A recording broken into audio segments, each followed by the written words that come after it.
We, the Indian Society of Heating, Refrigerating and Air Conditioning Engineers, ISHRAE, stand tall in the Indian industry with over 10,000 professionals as members and almost an equal number of student members. Founded in 1981 and headquartered in Delhi, we operate from chapters and sub-chapters spread all over India, bringing our entire industry together. Individuals become members of our society according to their professional and academic standings. Our roadmap of the future looks very bright, with thousands of new members joining this technical society every year and bringing in a fresh outlook to our industry intelligence. ISHRAE disseminates knowledge through its technical committees, which consists of some of the best minds of our industry. It publishes technical books, newsletters, and a prestigious journal, distributing the wealth of knowledge to all its members. Working with government departments, ISHRAE helps formalize industry codes and standards. ISHRAE promotes research by offering financial support to student members to carry out groundbreaking work in technology, systems and processes. Our educational wing, ISHRAE Institute of Excellence, organizes training programs and workshops to help members enhance their skill sets. Our specially designed certification programs under ICP, that is, ISHRAE Certified Professional, empower professionals to always be in step with the prevailing technology. Specially designed courses for technicians are offered to meet the ever-increasing demand for a skilled workforce. ISHRAE organizes exhibitions, conferences, panel discussions, and product presentations throughout the country. We organize the industry's largest international exposition in South Asia, ISHRAE India, to showcase the cutting-edge technology, innovation, and provide a platform for closer interactions amongst the decision makers in the industry. The ISHRAE exhibition is now growing from HVAC&R show into BFA, Build Fair Alliance. This brings together several allied shows connected with the building services industry all at one location. Our chapters organize several other popular events like ISHRAEConf in Delhi, Raycon in Kolkata, Symposia in Mumbai, TechFest in Goa, and many more.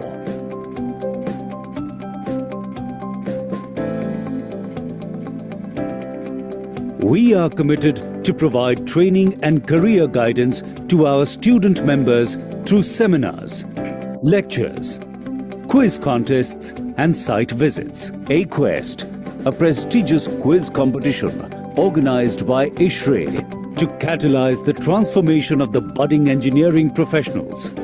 ISHRAE provides a platform to potential employers to select student members for careers in HVAC and our industry at the ISHRAE Job Junction. Young minds are made aware of the need for saving power, clean air and sustainability. The K-12 initiative of ISHRAE focuses attention on school students' development to inculcate a scientific fervor and help develop them into responsible citizens. Speedy information is imperative to keep moving forward in this hyper-connected digital age. Searcher, a specifically designed search engine, is now available, which allows access to a well-catalogued database on HVACR and building services industry with just a few clicks. ISHRAE cooperates with various national and international bodies, industry, governments, academia, think tanks to promote the concept of sustainability, environmental protection and energy efficiency and conservation to enter and explore the universe of the Indian HVACR industry. Log on to ISHRAE.in that unfolds a panorama of information. Let us engineer a sustainable future together through ISHRAE.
Our world is changing.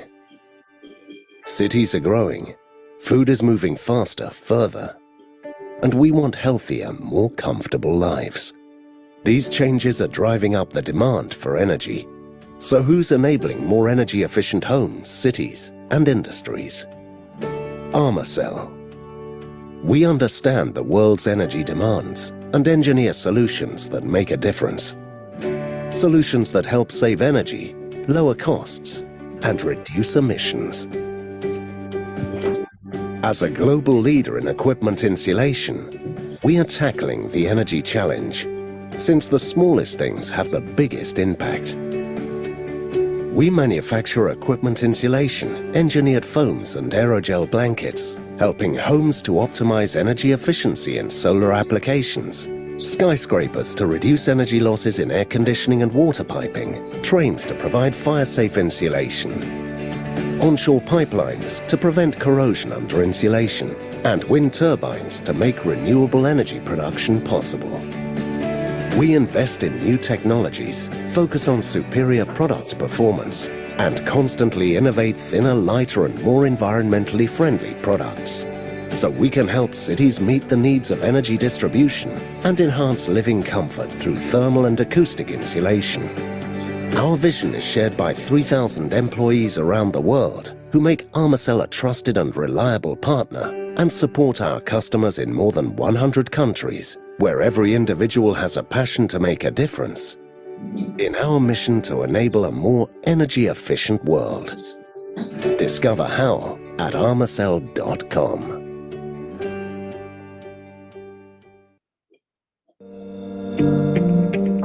A technology leader offering total fluid dynamics and handling solutions.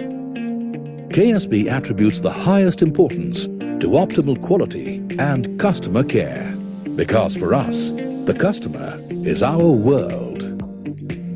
KSB is that name that has been taming fluids for about a century and a half, with their long perfected solutions for every industry and for customers that need them.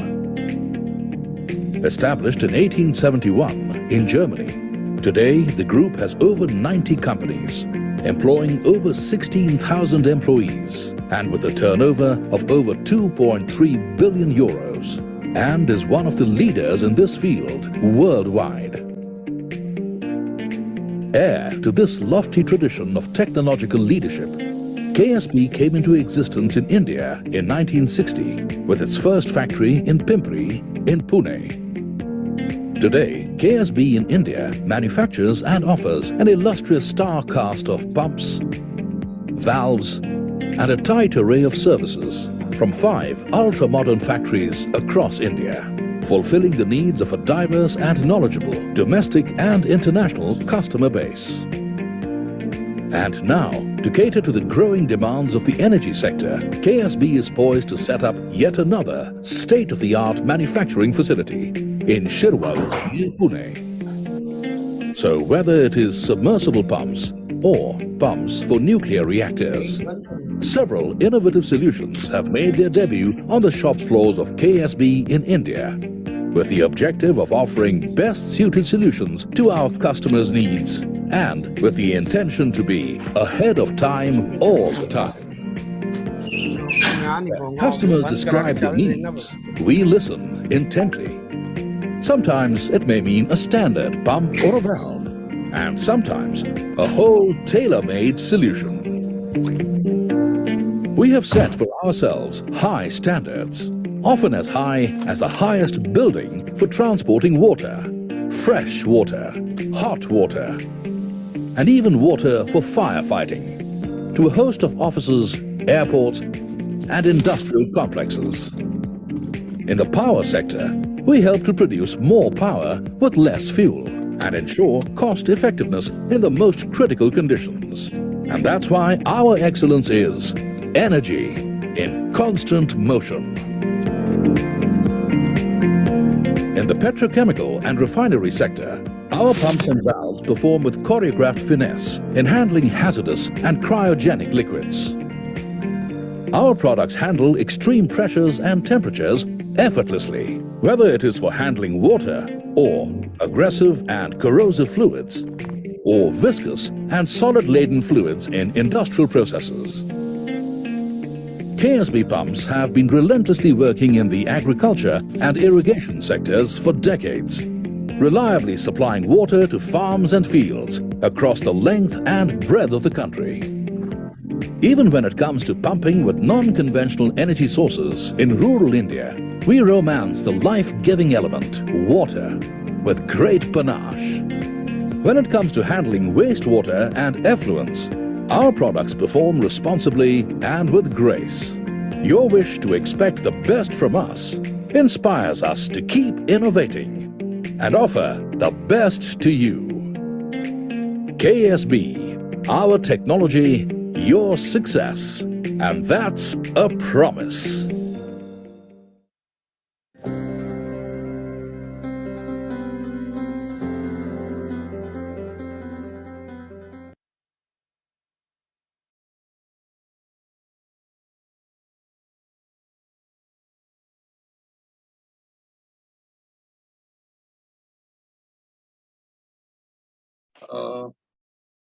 Thank you and good evening, everybody, for joining this program. We are thankful to you. We welcome all the panelists, speaker Dr. Anubhav Goyal, Women Chair Subhda Tandon, and Program Chair Palula Sidki sir, and all the attendees. This program is organized by Delhi Chapter of ISHRAE, and of course, as we know that today we'll cover topic solar energy in action. Topic is exactly meeting global energy demand, solar energy action, and we have expert speaker for this, Dr. Anubhav Goyal, and we are grateful to for taking out the time for this program. This program is supported by all the annual partners, and we are thankful to them. Full-time partner Armacell, Cold partner ALP Aeroflex, KSB, Silver Partners, Syscan, Advanced Wall, Mavex.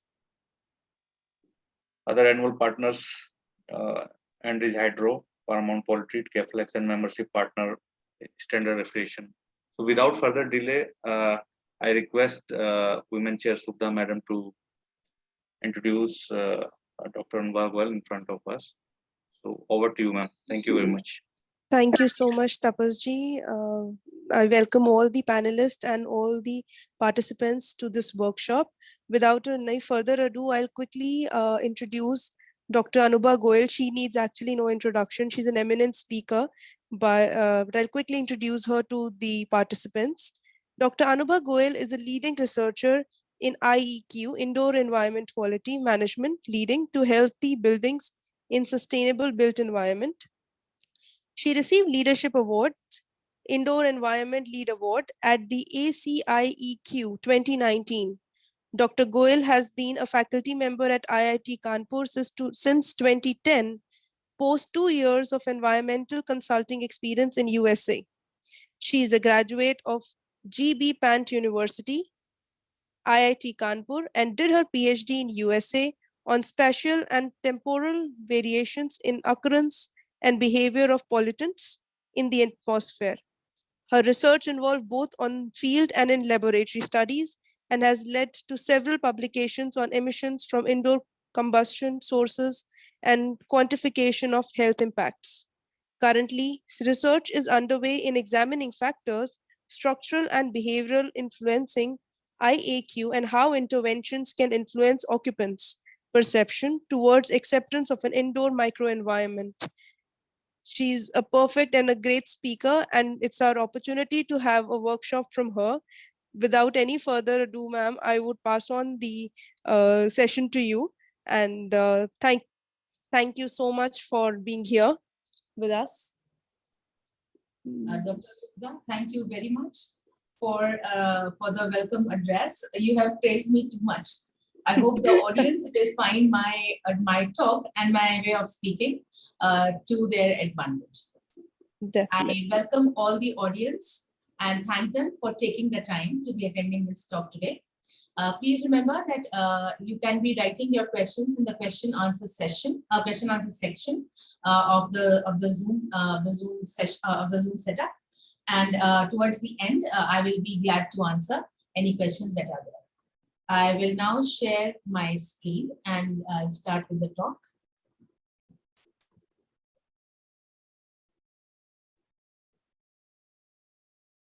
Is it visible to everybody?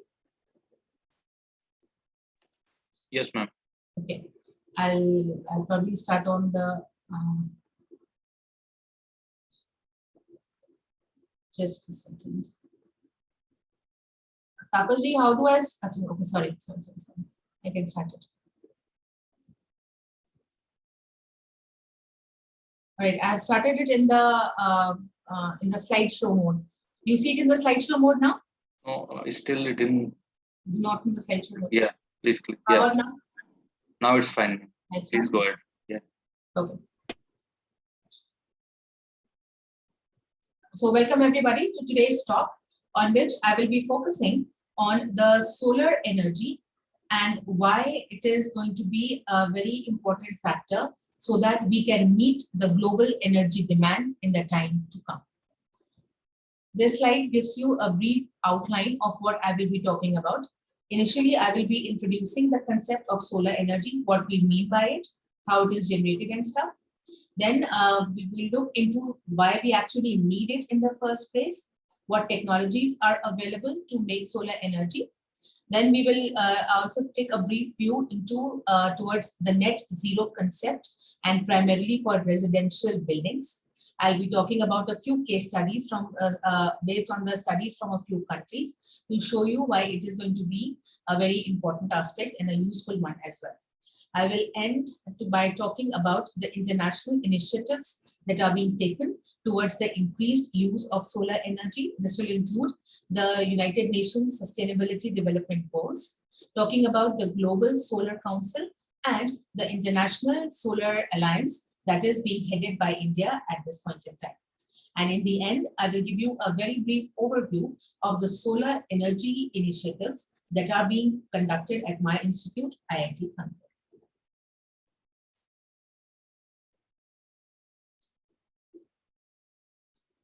What is solar energy? Well, to put it very briefly, solar energy is the radiant light and heat that is coming from the sun, and that is harnessed and used by several technologies that are available.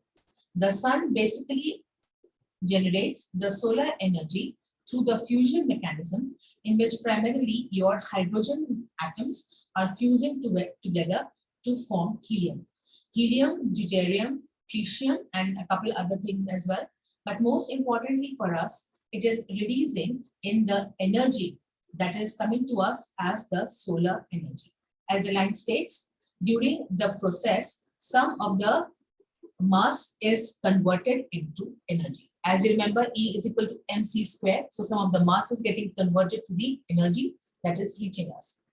The solar energy reaches us in several different wavelengths. The graph here shows you the wavelength distribution of the solar energy, the graph on the top hand side. And as you can see, in this solar energy that is received, a very small fraction is actually your visible energy or the visible spectrum. By the visible spectrum, we mean the wavelengths that we employ or we use so that we can be seeing things around us. It is a very small fraction. And other than that, you have the ultraviolet spectrum that is just below the visible spectrum. And you have the infrared spectrum that is beyond the visible spectrum. This is important to know because we should realize that only the wavelengths that we utilize for the watching purpose are not the only ones. The sun is managing to give us many different wavelengths that we are generally not aware of, but they are the major source of energy that we are getting from the sun. As is seen by the equation given in the bottom, E is equal to HF or E is equal to HC by lambda. So this pretty much means however small the wavelength, the greater the energy that will be received from the sun. And it so happens that the wavelengths we receive from the sun are generally of a broad range, and smaller wavelengths are also there. What we give back to the sun or what is being released by the earth are generally your infrared rays. They are the higher wavelengths one. And as we all know, that many of these wavelengths, they are actually absorbed by the gases that are present in the atmosphere, which majority of which are now the anthropogenic gases, and hence they are not able to escape as they used to earlier, and they are being trapped in the Earth's atmosphere. And that is what is leading to global warming. Just completing the material on this slide, the energy, of course, is talked about in terms of watts, and the watts is basically 1 joule of energy per second. So 1 watt is equal to 1 joule of energy per second. As we all know, your solar power is the most abundant energy source that we have, and it is also the fastest growing energy source out there. We'll be talking a bit later in this presentation about the different initiatives being taken and how in what percentage the global energy usage is going to be growing eventually. And then you'll see why it happens to be the fastest growing. The best thing about solar energy is that you're getting it for free, and you're getting it all over the world, everywhere. Maybe a little bit less, maybe a little bit more, but everybody is getting it now. And there is no for the generation of the solar energy, there pretty much is no emissions of your greenhouse gases. And solar is the cheapest source of energy in the world. And solar electricity, it has been around for more than 150 years now.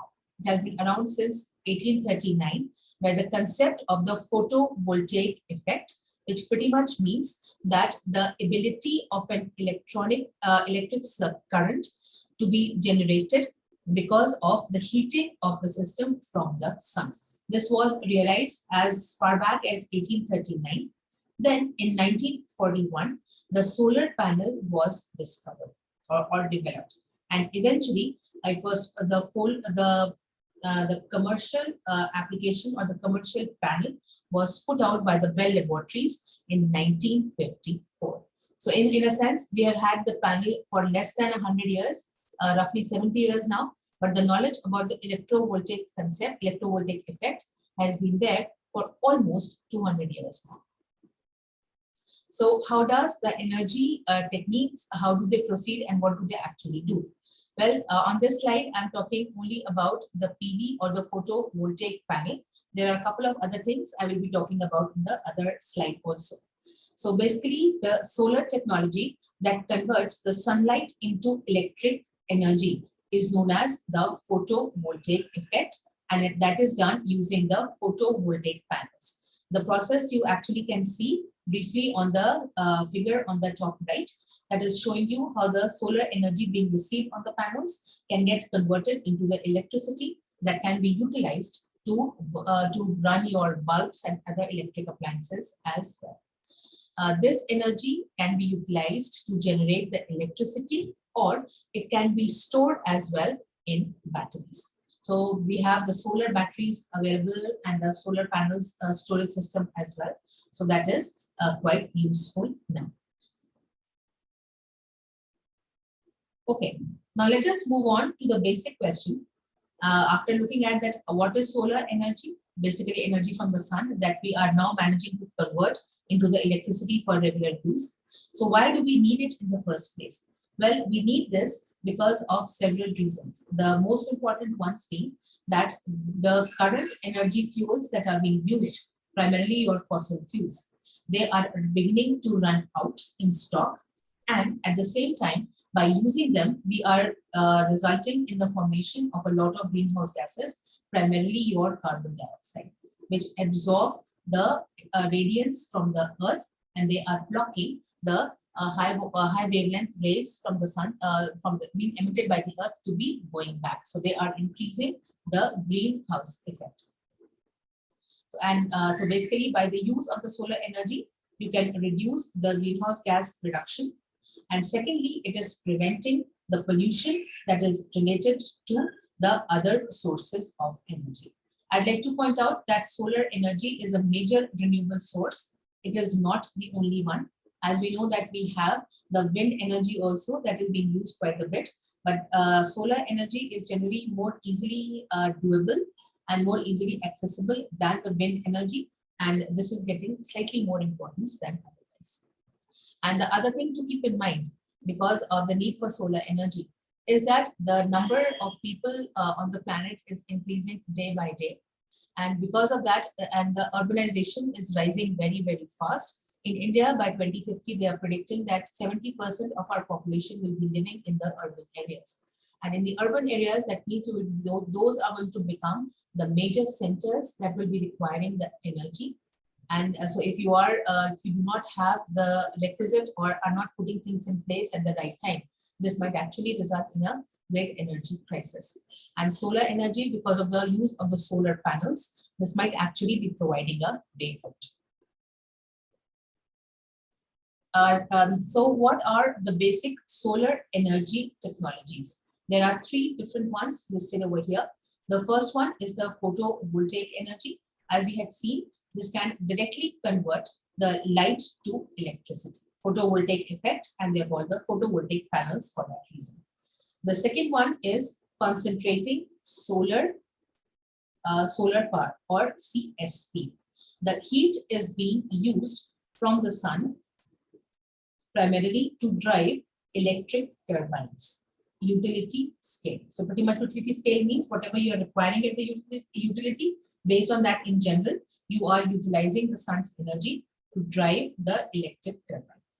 Then the solar heating and cooling SHC systems, they accumulate the thermal energy to provide hot water and the air heating and or the conditioning system. So we have the PV, we have the CSP that can be utilized in the industry quite effectively, and we have the SHC system, which can be utilized quite well for the for providing cool water, hot water in your homes or other locations. This is a diagram that gives you an idea about what in general a CSP system might look like. As you can see, you have the one point where the solar energy is being generated and stuff, and it is actually being stored in the different panels that are provided that are being utilized for that purpose. Or by the by the use of the different panels that are there, you actually are generating generating energy, which is being utilized to be running the plants that require the energy. So you can be having a broad system, so many solar panels attached there, and the utilization of the energy is at the bottom, is at the middle at one central point. The other thing to keep in mind is that the solar photovoltaics or your PV systems and the connecting solar power systems. You have to keep in mind the concept of the capacity of these systems. The capacity, it generally refers to the maximum output or generation of a power plant. And in the case of a CSP system also, they are rated on the basis of the net AC capacity that they can provide, and the calculation is done in a similar manner that would be done for your conventional power plants. Or in other words, in a conventional power plant, you will be going by the capacity generated to the maximum output possible. That will be the capacity of the power plant. And in the same case, for a CSP, you will be looking at the maximum amount of AC power that can be provided by the your community or connecting solar plant as well. It has to be kept in mind that you will be looking at the power plant in your solar power plant in terms of its AC capacity. Although it produces DC and it is converted to AC, but the AC value will be less than the DC value, and for logistic reasons or something else, that is the way the capacity is measured. So it is important to know the capacity so that you can be planning the utilization in a proper manner. And if you want to be doing some calculation to be checking that how much usable a solar plant is going to be as compared to the other conventional plant you have, you definitely do not want to be going below the capacity or the requirement, and that will probably tell you whether you just one plant at one location will do, or you probably need to be combining the output from several solar plants to be getting the required electricity at the particular location. Now let us look at that what is the outlook in terms of the world energy that will be required over the next few decades. This information has been provided by IEA, the International Energy Agency, in a recent report. And there are three charts over here. In the first one, the situation that was there in 2018, which we can be considering as a current situation, is provided. Then if you have the stated policies that they are going to be reducing the use of coal and moving more towards the renewables, the situation that is going to be there in 2040 is presented in the middle graph, and the last graph presents what it should be if you want sustainable development. Sustainable development is a term that is quite broadly used, but to me that signifies that you are leaving a planet that can maintain or meet the basic requirements of life for the generations to come. You can ensure that the life on this planet can continue in a safe and cohesive manner. So in the current situation, you have roughly 40% of the energy that is coming from coal. It is the dark brown one on the right hand side in the first diagram. On the bottom of that, 23% is being provided by natural gas. So in sum total, more than 50% of the energy currently is coming from coal and natural gas. And the solar energy, which is given by your light green color, is very, very small, giving a very small part of the energy requirements. If the planned activities or the planned policies are properly implemented, the part being provided, the fraction being provided by coal will be reduced to 25%, only a 13% reduction, whereas that provided by your natural gas will reduce by only 1%. From 23, it will go to 22. Whereas the solar energy that is given by the green will be increasing to 13%.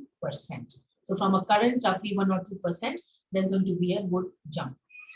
To keep things sustainable, even by 2040, which is only 18 years away now, and well, we have half the year of 2022 on. So let's just look at it, 17 and a half years. The required reduction in the usage of coal is from 38, it should go to 4%. The natural gas should go from 23 to only 12%, or it should be halved.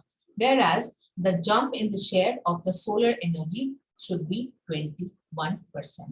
So your solar PVs as well as your hydro, they should be providing roughly 40% of the energy that you are going to be consuming. So this is what the third graph is, what we should be driving towards. The second graph is where we probably are headed. And the first graph on the left is again where we are. So the objective of sharing this graph with you was to make you realize that there is still, we actually have a very long way to go to be keeping our planet sustainable. And it requires action on everybody's part. And as is stated by the text on the top of this slide, solar capacity will surge past the coal and gas by 2040. This has been shown by the middle graph actually, and where it should surge to is shown by the third graph. So we understand what the needs are and what the situation is. This graph shows you the solar energy map of the world, and the objective of showing this to you here is to make you realize the concept of what part of the world is receiving or producing the maximum solar energy.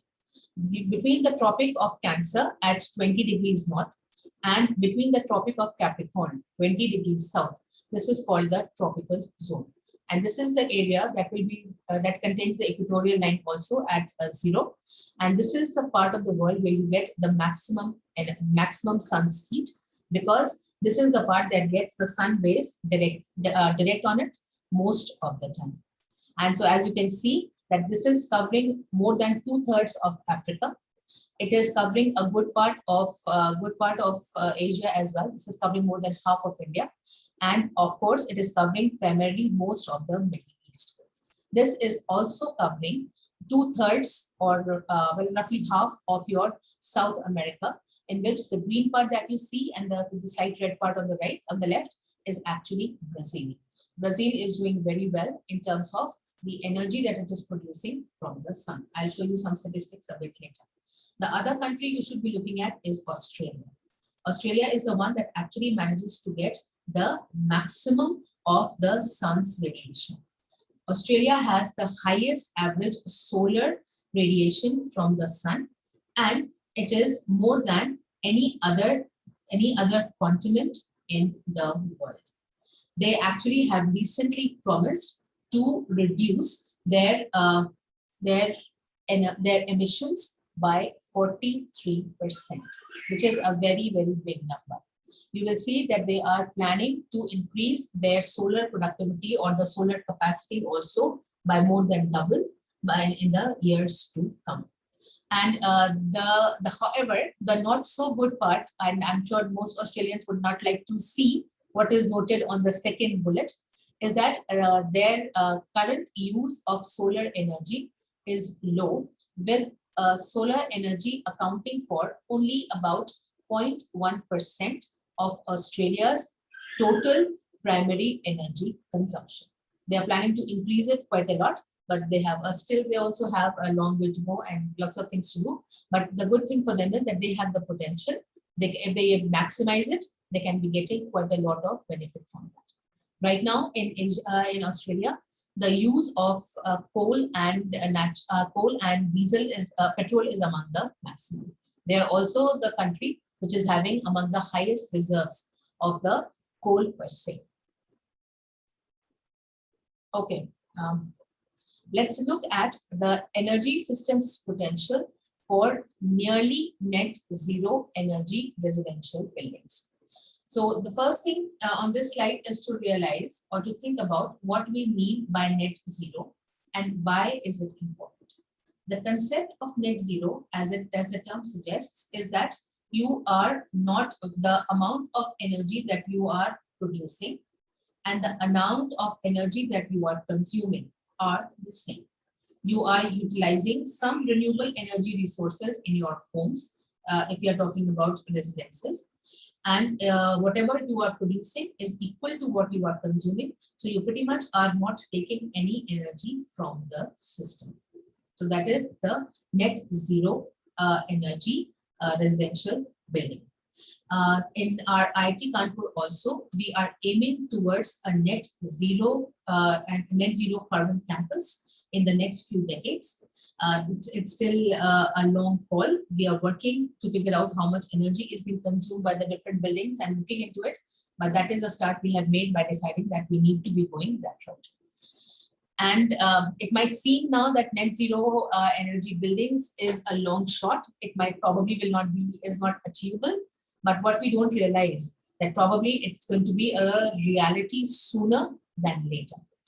On the graph that is there on the right hand side is highlighted the different things or different parameters that aid or have an impact on making a building net zero.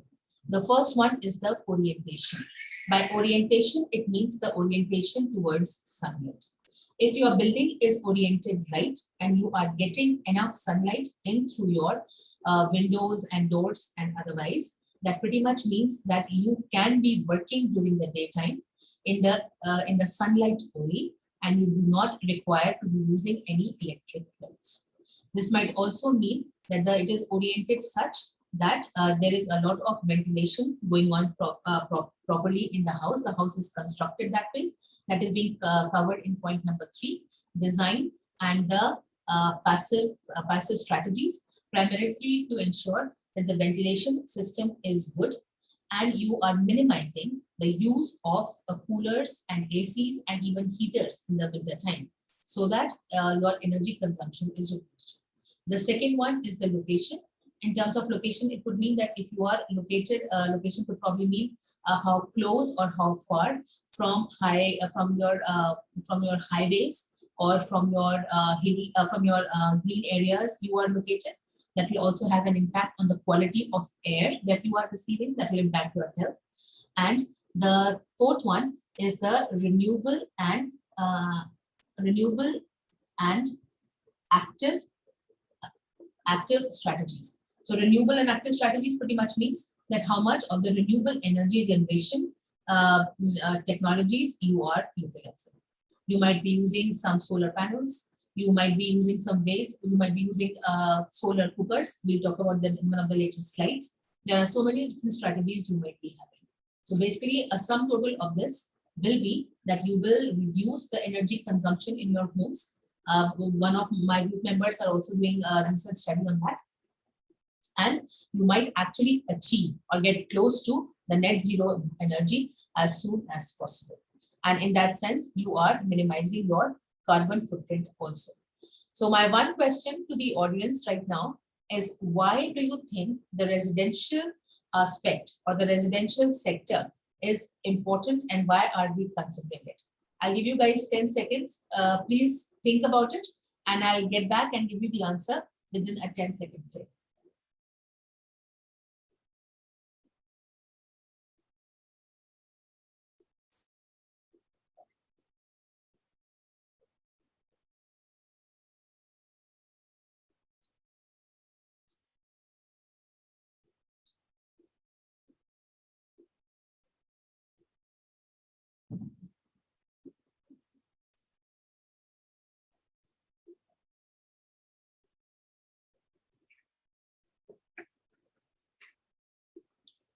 Okay, so the reason why the residential sector is getting so much importance, and I'll be sharing some slides on that as well, is that the residential sector today, I'm just talking about India here, but this is applicable for the worldwide situation also.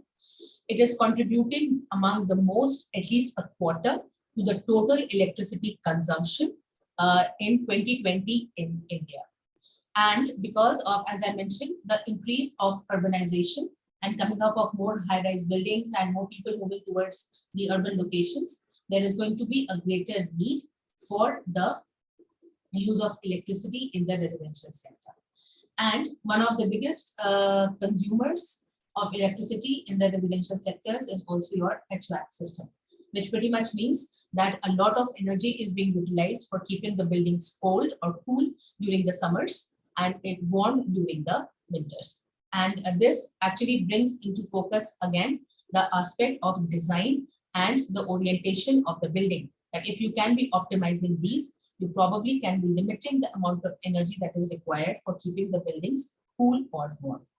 And the residential space cooling, it needs and they are expected to increase further because of the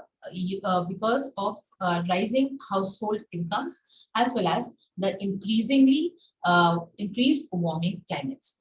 Yesterday, a colleague of mine was mentioning that his colleagues in Austria, that is close to the Alps, the cold Alps in Europe, they are beginning to require ACs in their rooms and offices for the first time ever. They never even used to use even the ceiling fans, and now they have the things. The temperatures are beginning to get so warm that they are requiring the use of ACs. And even in our own country, people from Mumbai and Pune, they are beginning to say now that it is getting so hot that they are using fans in general regularly, and even the ACs are being required now. And this is because of the rise in the temperature that we are seeing worldwide. This is also because of the increase in the humidity, because there is lots of water in the air, but it is not getting the proper way or the proper process through which it can be coming down to the earth as rain. Okay, so moving on, let us look at a few examples that I have collected from several studies that I came across. This one is talking about the solar energy systems potential for net zero energy residences in Greece. They did studies on several homes and collected the data, and they basically found that the solar energy system, it could cover at least 76% of the total primary energy needs of the houses.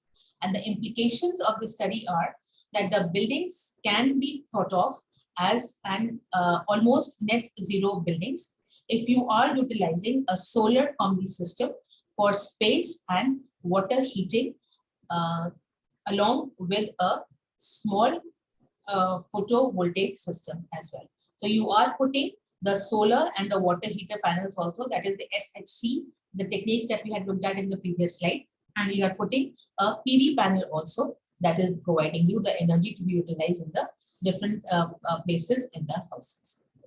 This next study comes from Spain, where they actually again did the solar energy potential.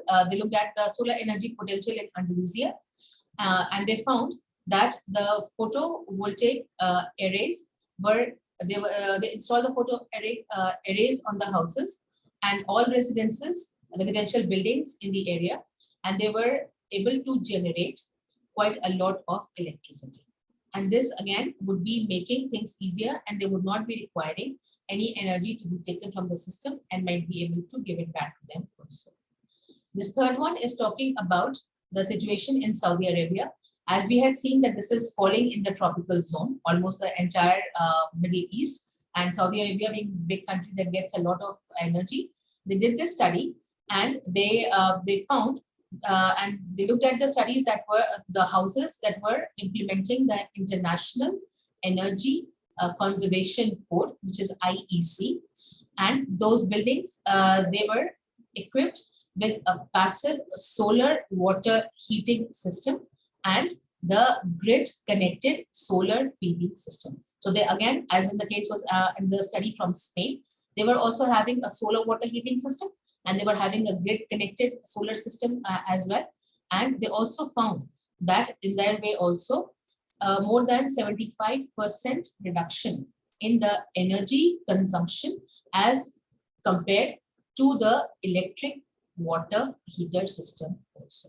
So they also could be reducing quite a lot of energy requirement from the system per se. I'm very happy to say that in our hostels also on campus, we have the solar panels installed on all the hostel tops, and the whatever warm water is being required for cooking or for other purposes in the kitchen or otherwise, it is being provided from those solar panels. Then let's look at another study from Arizona, which is basically in the US. It's one of very hot states. The impact of the solar energy systems on the home values was studied, and they matched the matching method and the other regression techniques were utilized. The results show that installing solar panels can indeed be viewed as an investment that increases the property value, and in particular the properties with electricity generating solar panels, they enjoy an average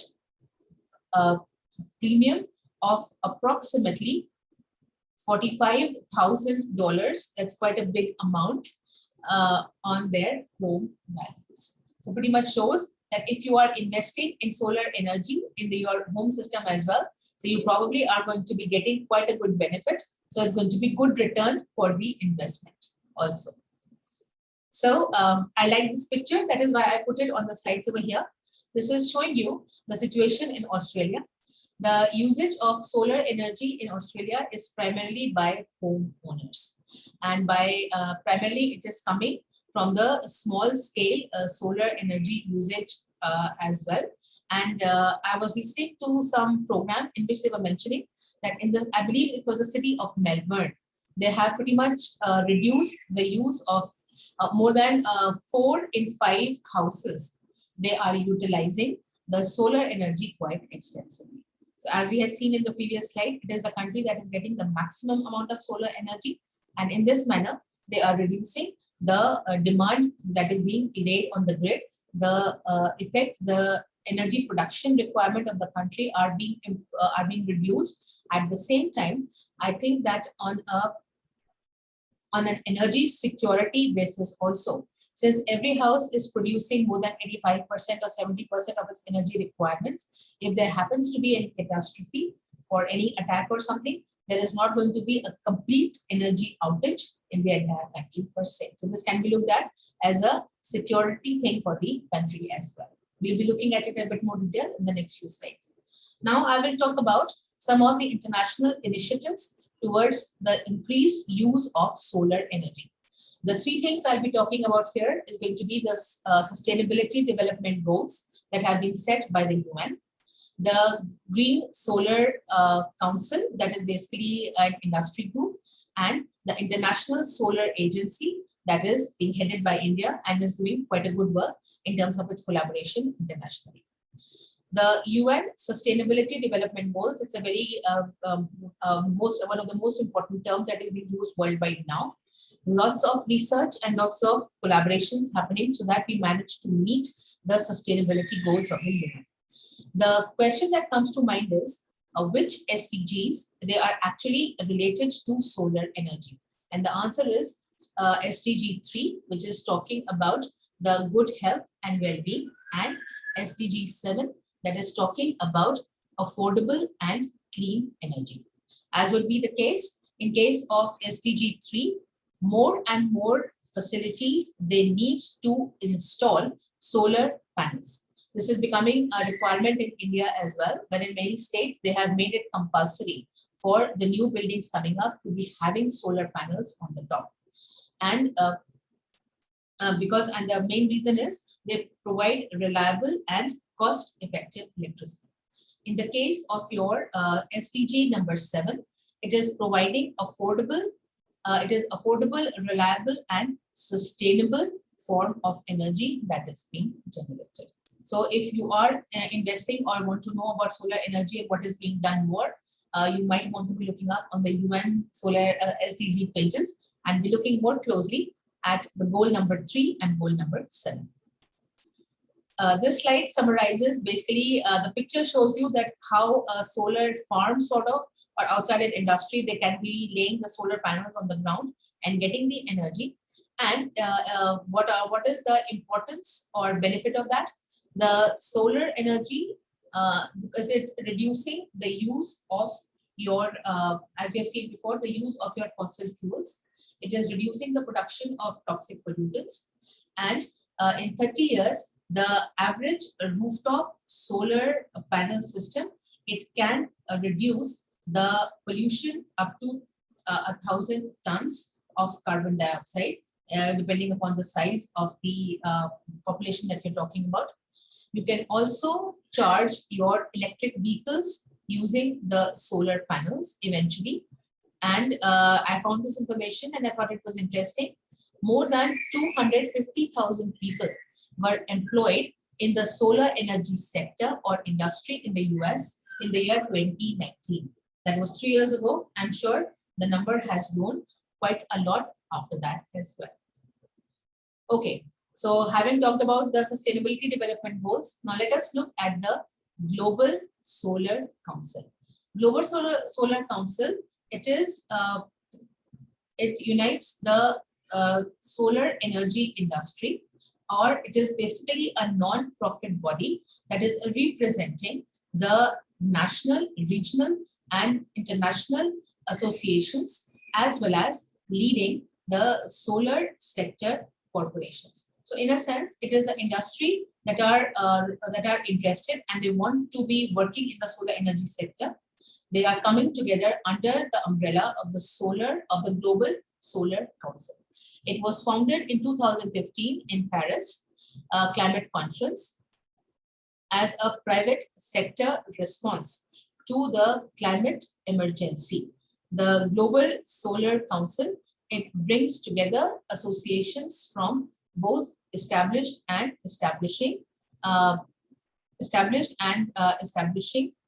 market leaders worldwide.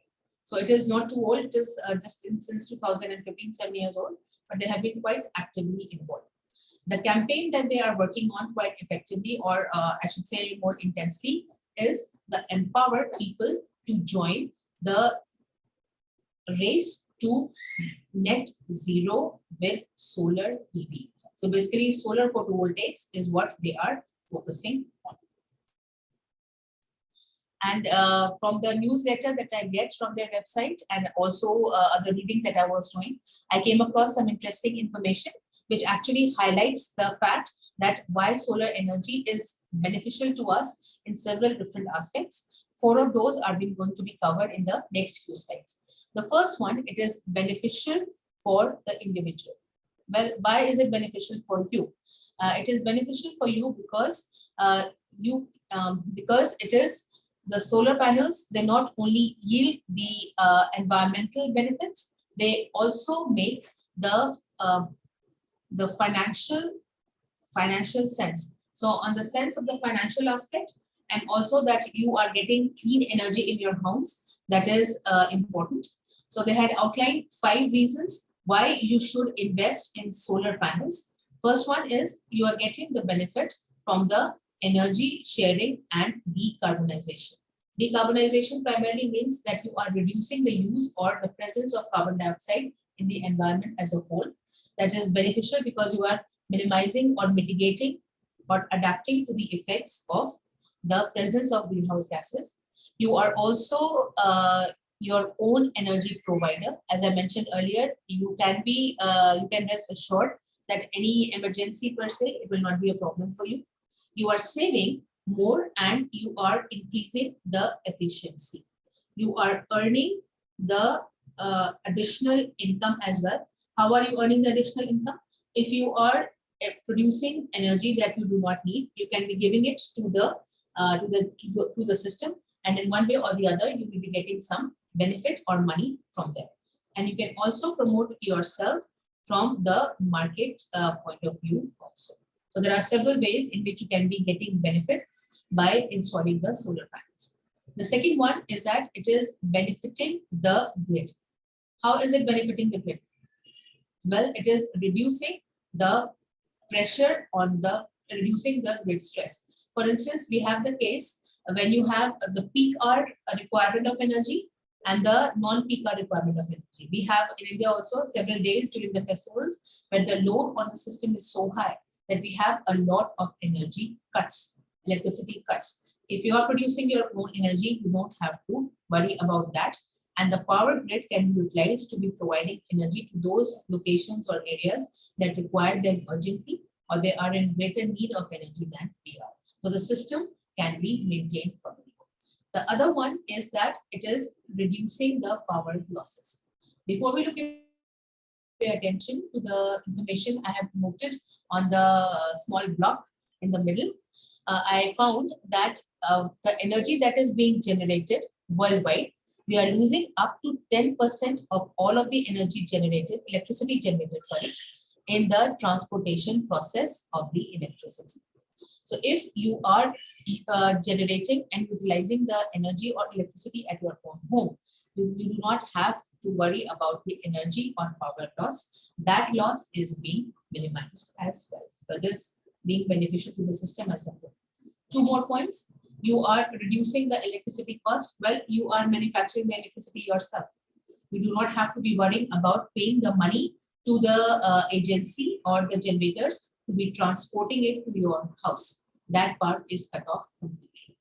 Then, and also if there is more energy that is being generated by the government, which people are not taking that much, of course, the costs will come down. More availability, lesser the cost. And then you are enhancing the energy security and grid resilience. As I had mentioned before, I feel, and is noted over here also, that in case of extreme weather, in case of some other national threat to the country, it can be assumed or it can be ensured that there is not going to be too much of a problem to the people and the energy security is ensured. And for now, instance also, one thing that's coming to my mind as I'm talking is that the simple thing that if you do not have electricity, you will not be able to run your computers for a very long time. If one day without a computer for anybody now is quite unthinkable. At least 5 to 10 minutes checking your emails, etc., other than your mobile phone. So if you are ensured that your mobile phone can be charged because you have your own energy system, as well as your laptop can be getting enough energy, can be charged and the system can run, will be good for everyone. Let's move to the third point. It says that it is benefiting the society as a whole. It is benefiting to the society in several ways, some of which listed here are. It is accessing access to power for all communities. It is, you can unlock the development of energy communities and smart cities. You are having a cleaner and cheaper transportation system also.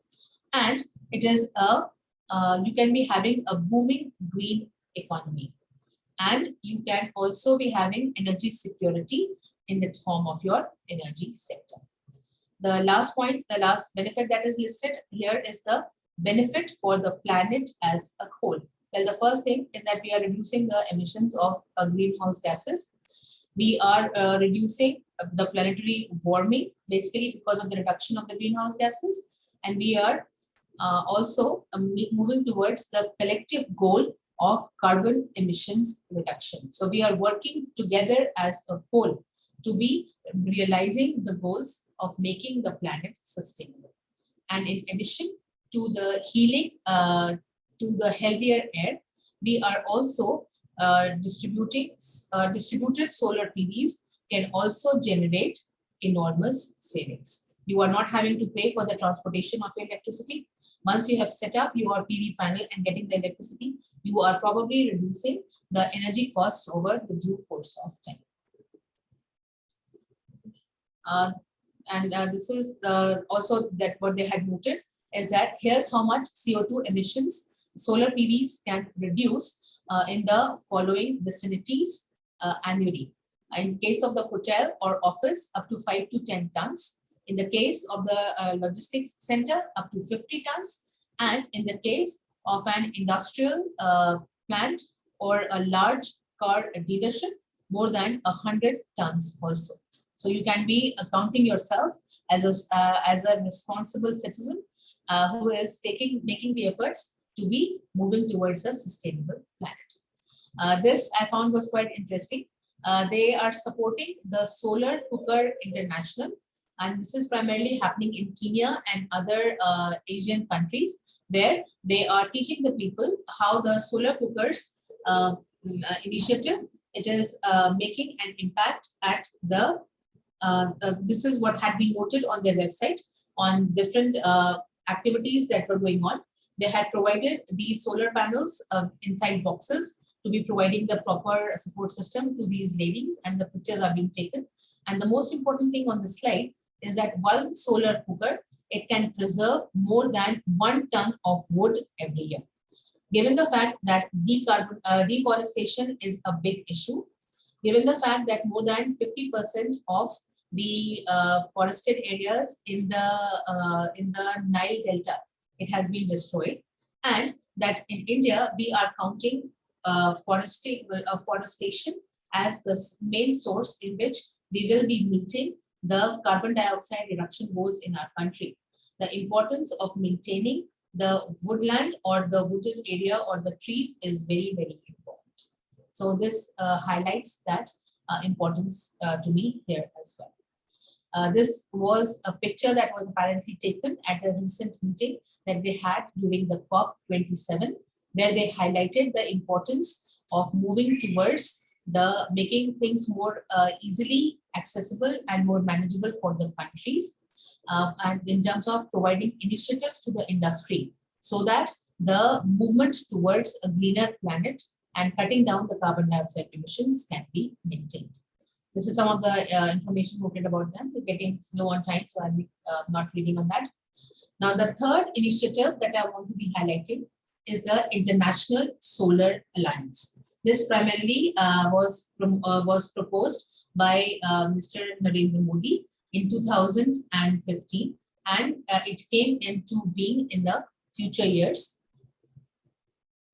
India is heading the ISA at that point in time. It is headquartered in Gurgaon, Haryana, and it is all members of the UN are the region that is being served, all members of the UN. Roughly about 180 countries have signed the idea of or the concept of the ISA, but only 88 so far have ratified it. And this is the website that is linked, quite an interesting one. You can be taking a look at that.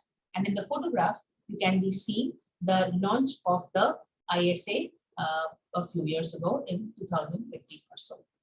This slide is summarizing some of the information about the ISA.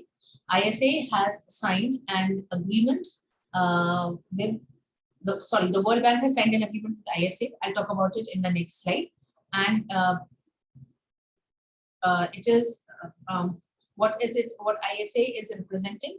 It is representing roughly 23%, 73% of the global population, 36% of the world GDP. It is representing half of the total energy consumption of the world, and it is representing roughly a quarter of the installed solar capacity. And what are the objectives? The objective of ISA is utilization of solar power. Its vision is that we let us together make the sun brighter, and the mission is that every home, no matter how far away, it will have a light at home. That is quite a long dream, but you have to dream high if you want to achieve something. And I hope that in due course of time, their mission and their objective will be fulfilled and the missions will be reached. A summary of some of the initiatives, flagship initiatives that they have taken. This is a summary of some of the ISA programs. You can be getting more details on their website if you are interested. Several good ones are out there. And I wanted to highlight the progress that they have made in terms of the collaborations with big agencies worldwide.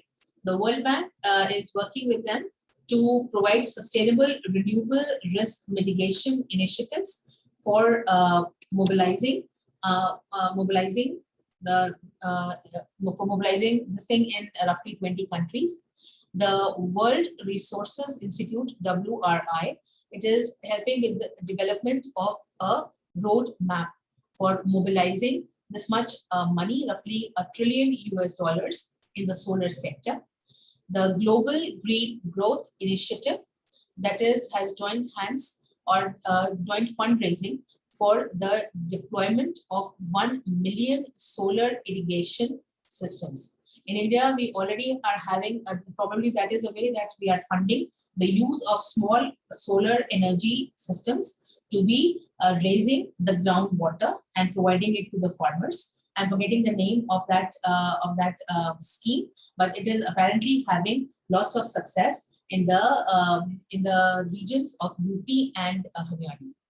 Then with the United Nations Environmental Program, UNEP, it is helping us to conduct solar-based recycling study. What is the solar waste we have? The solar waste primarily from your photovoltaic cells. Once they are discarded, there has to be some way they can be properly recycled. We do not want to be creating the waste that we cannot handle. And just for your information, India is the country that is apparently producing the maximum amount of waste, solid waste per day in our country. There's a listing and details of several projects that ISA is involved in. And here is the huge list of the partners that are working with ISA. You have the Asian Initiative International Bank. You have also UNDP, United Nations Development Program, and several other international agencies. They are all, some of them are listed here. It is very heartening to see that we have several Indian agencies or agencies or groups that are partnering with ISA, including the SBI and the ONGC and Bharat Petroleum, Hindustan Petroleum, and the others. This is a few pictures from some of their recent events where they had several meetings and some outcomes and things. And this is giving you an idea about the upcoming meeting in, I believe it's in November sometime. And that is going to be talking about the different aspects of the working of the ISA. Now, this is the graph I wanted to share with you guys to make you see that what is the future of the global of the solar energy as is being perceived now. The first line is showing you the situation that is predicted to be there by 2030 and what the situation is going to be there in 2050. If you remember, in the earlier diagram we had seen regarding the energy use changes that are going to be happening for the 3 Venn diagrams that were there, we had seen that global energy will be jumping over the coal. And the most interesting ones to see here, the first one I will want to highlight is Australia. Globally, the change is going to be from 13% in 2020 to 25% or roughly doubling by 2050. Whereas in Australia, they will jump from 14% to 40%, roughly a triple jump. In India, we will be almost doubling it up to 28%, but that is going to be slightly higher than the world average. And Japan, they are already at 26, but they will still go up to 30. And South Africa, again, above the global average, but they will go up again roughly 6%. USA is below the global average currently. No, well, it is current above 13%. Though also they will be almost doubling it by the year 2050. And of course, China and the others are also there. So Australia and they have not mentioned Brazil yet. But Brazil is doing pretty well. And so in India's terms also, we will be doubling the solar energy utilization by the year 2050. This is giving you an idea about how much energy in India is solar. And this shows you the mix. Currently, there is roughly 54% is coal and roughly 35% is the renewables, out of which your solar energy is contributing roughly 9.6 or 10%. So roughly a third of the renewables is being contributed by the solar currently. And we are going to be jumping from 175 gigawatts worth of renewables energy by the end of 2022. We will jump to 500 gigawatts by 2030. This is in general about the renewables energy and the solar energy in our country. And most interesting is that there is this RECAI index that is there, and it is telling you about the renewable energy country attractiveness index, and that shows you according to the market research and the other information available. They rank 40 countries on the basis of their high attractiveness to the countries. Very heartening to see that India has managed to be at number 3 position, and Australia is currently at the number 7 position. And between India and Australia, we have France, you have UK, and we have Germany. And the other countries that we talked about, Japan, Spain, and Brazil, they are below us in that respect. So this basically, to me, this tells that if India is number 3 in the renewable energy country attractiveness index, this probably should be resulting in some foreign investment or foreign interest in investing in the renewables energy sector in our country. Please keep in mind, I'm talking about the renewables as a whole and not the solar energy sector alone, although currently solar energy sector is a third of our renewables energy sector index.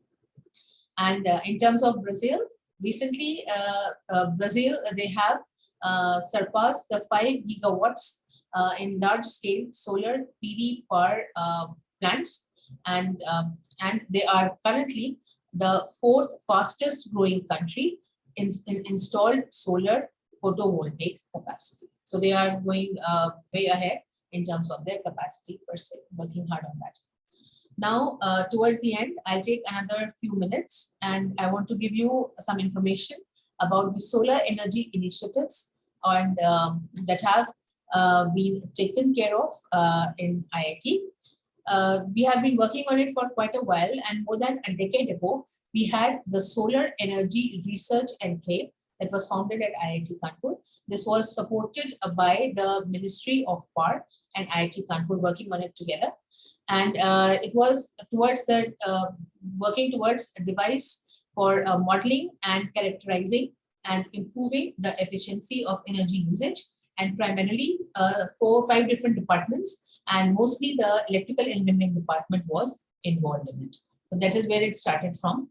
We had this had involved the laying of I would say solar panels in certain places. Then we had this concept of the smart city that has been initiated at IIT Kanpur, and several different activities have been going on. And the most important ones is the rooftop solar installation. These 2 figures are showing you the installation of the rooftops on the houses and also some other buildings on our campus.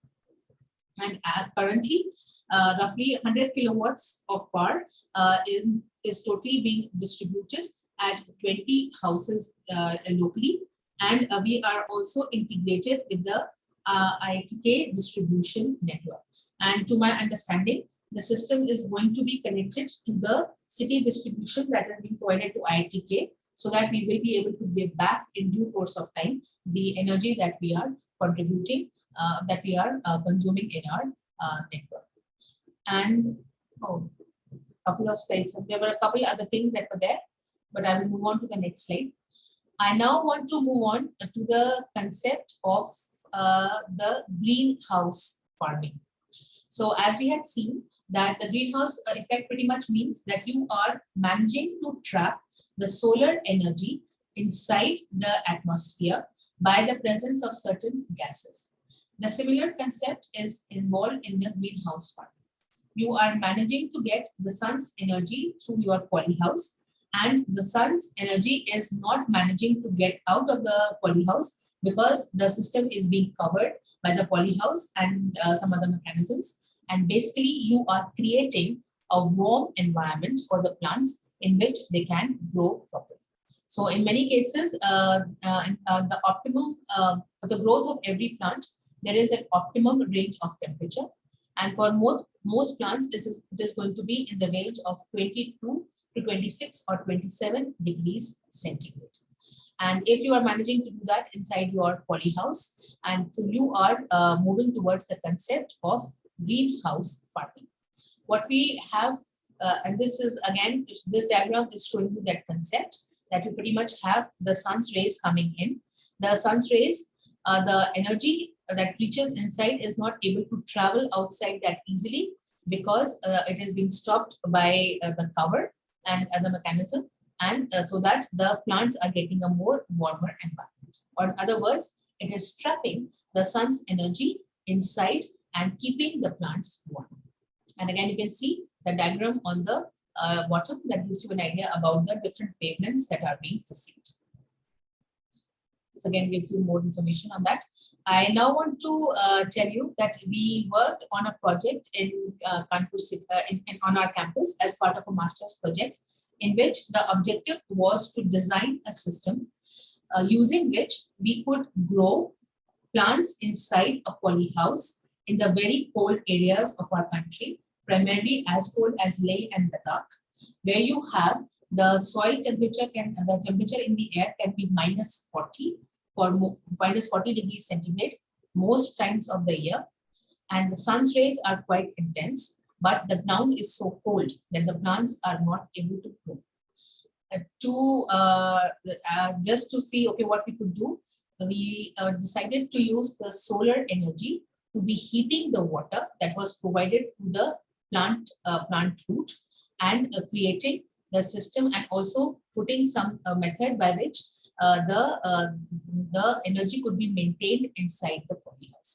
This has led to a patent that has been accepted quite recently, a few months ago, and the patent is called the solar energy based heating system for plants, root zone, and vermi bed and method thereof. By the vermi bed, we mean we managed to provide the warm water even to the vermicomposting beds, so that the bacteria or the worms over there were getting a comfortable environment, and they were able to carry out the vermicomposting process quite easily. So I'm happy to say that this patent has been awarded to the student. He was actually an army person, and Dr. Mukesh Sharma and myself, and this has been approved in the past couple of months' time. And some people have started using it already to carry out the tests on this. The purpose of showing it here is that to be highlighting the fact that the use of solar energy in the areas where it is being received quite intensely, even though those areas might be very cold, can be done productively, so that we can be providing fresh grown vegetables to the people in those areas who do not have that luxury otherwise. And this is just a brief summary of the way it was put up in several national dailies. And with this, I come to the last slide of my presentation, where I would like to highlight the benefits that are resulting from the use of solar energy. Primarily, it is fostering development, it is providing the energy of the future, and it is championing the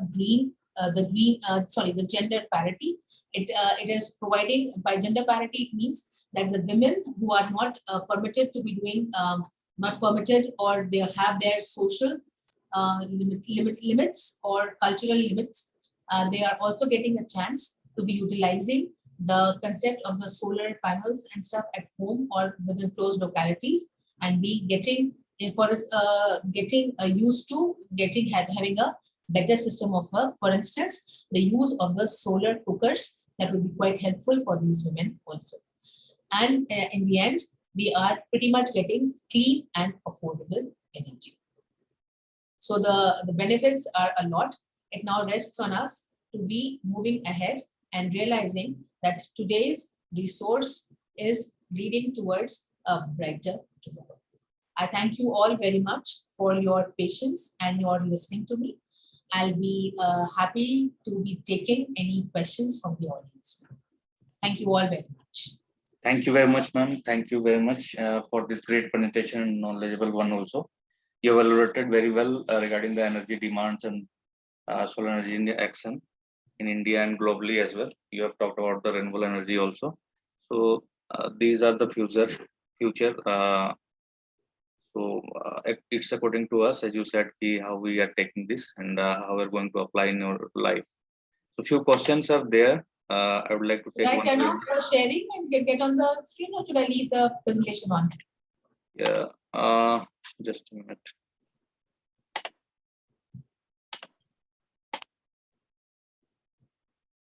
Thank you.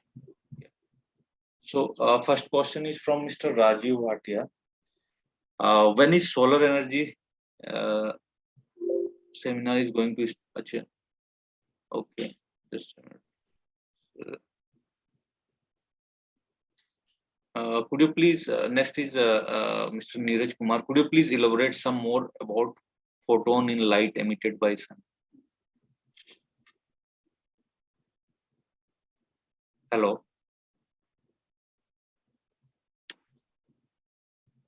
Ma'am, can you hear me? Yeah, I can hear you.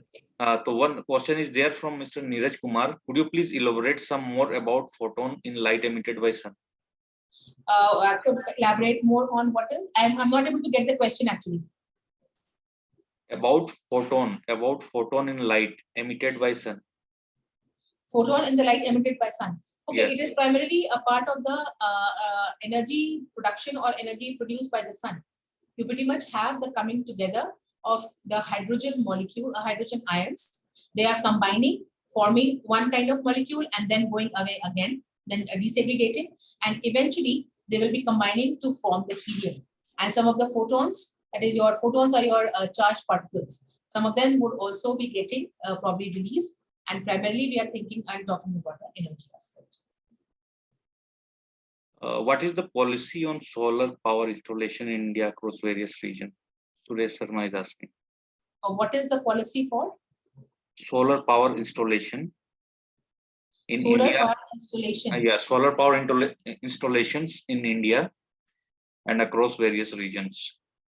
To the best of my knowledge, in India, in many states, I'm not sure whether it is a country policy or no.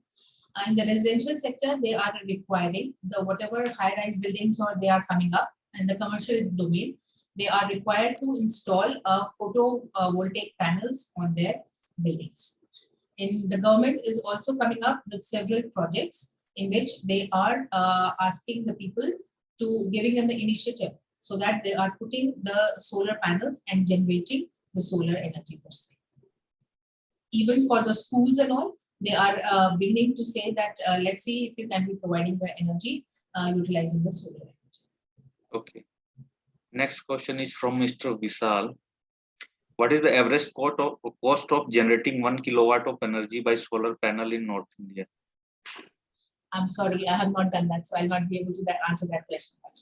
But one thing you have to keep in mind that the initial use of the solar of the PV cells might not be that cheap. It might cost some money, but they have done the cost benefit analysis and the payment over time, like how much you are saving in your energy bills and how much you are initially putting in the buying of the solar panels. So in many cases, they have found that within 5 to 6 years or even within 10 years, you will break even. That means after that, whatever energy money you have spent, it will be equal to the energy bills you would have paid over that time. And after that, you are not paying anything. So you're getting everything out of that. Niladri Mukherjee is asking little bit, I'm not understanding. Anyway, I'm reading the question.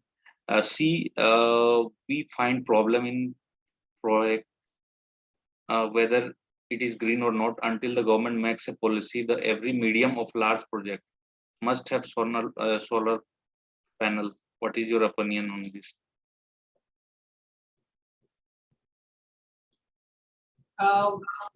what I understand from the question is that this person is asking whether it should be made compulsory it should be made compulsory for all of these things to be having the solar panels installed.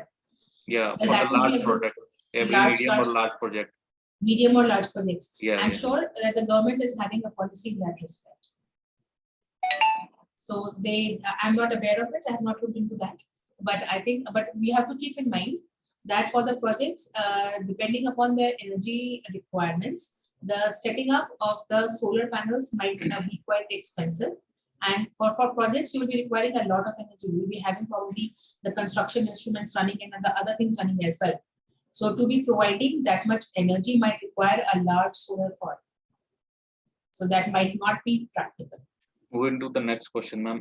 What is the life of PV panel in terms of years? That depends upon the material that is being used in the PV panels, and probably they can be lasting for at least 5 to 6 years, if not more. This can actually be up to greater than 10 years also. How much curtailment of solar and wind is happening in India? What are some good data source for India what are some good data source for the India? What are some good data for? What are some good data sources for the India? Good data sources for India in terms of the solar and the wind. I would say for the solar one, you go to the Ministry of Power. Ministry of Power and Ministry of Power website, they have a lot of information. And EIA, Energy International Agency. They have lots of good reports.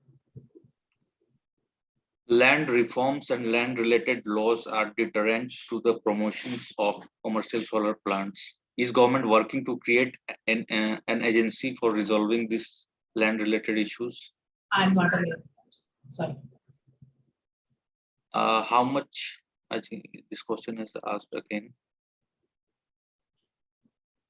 How could we achieve ROI in 5 years if the life of PV panels is 5 to 6 years? So I'm saying that probably I'm not giving you the right answer. I'm sure the PV panels have a larger life from that.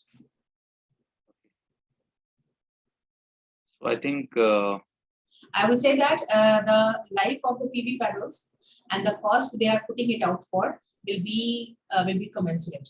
From the ones that are cheaper probably will not last that long. The ones that are more expensive and have been given some long-term, some stuff has been made sure that they remain for a longer time, they're going to be more expensive.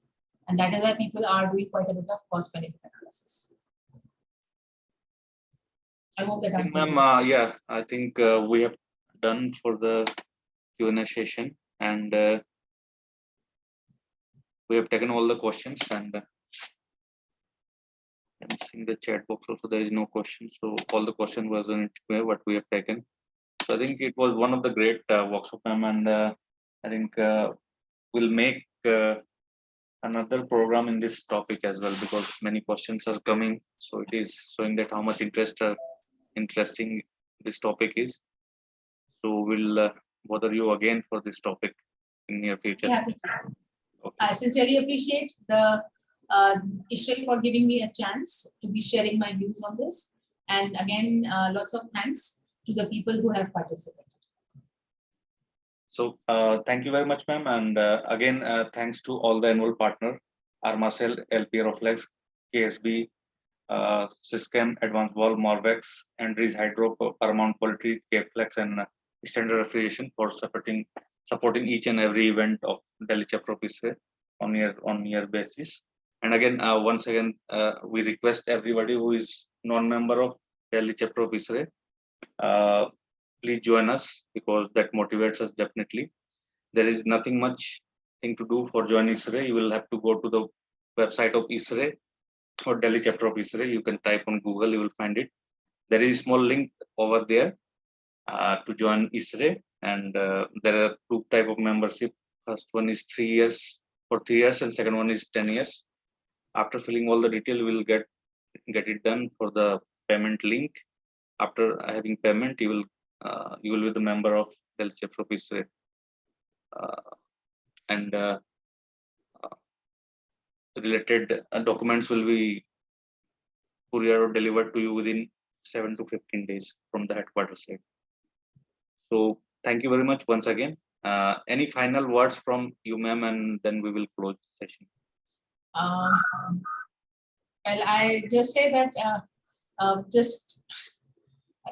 would like to thanks for your warm comments in the question answer box. I appreciate the appreciation expressed, and I'll say just start thinking about it more consistently, that in what ways we can be reducing our energy usage and making the reality of making the dream of carbon neutrality, at least something that we can probably achieve in due course of time.